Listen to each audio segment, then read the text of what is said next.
आज आईने ना छान असं सकाळी तूप काढायला घेतलं होतं. आता ही साई ना मला वाटते 8 दिवसाची होती.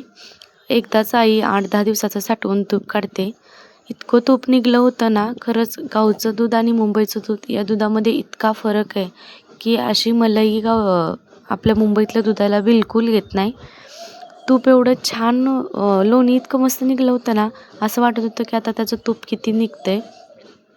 आणि खरंच ह्या गावच्या सगळ्या गोष्टी खरंच किती वेगळ्या असते त्या. तर दर आठवड्याला असं आई तूप काढते. कमीत कमी नाही म्हणलं तर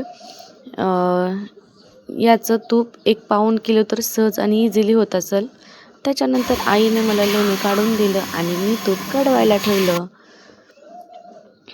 कंटिन्यू तूप कढेपर्यंत मी उभा होती, कारण गॅसवरती ते उतूच जात होतं. म्हणून त्याच्यामध्ये मग परत मी आयडिया केली, 1 झाऱ्या टाकला.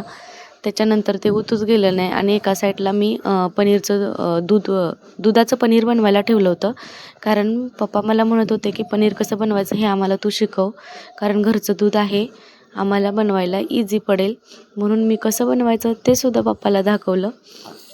त्याच्यानंतर मुलांना छान असा उत्तप्पा बनवून दिला आणि तो सुद्धा मुलांनी छान एन्जॉय करत खाल्ला.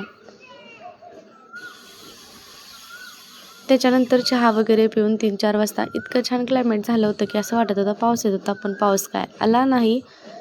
छान असं स्किन केअर करून घेतलं.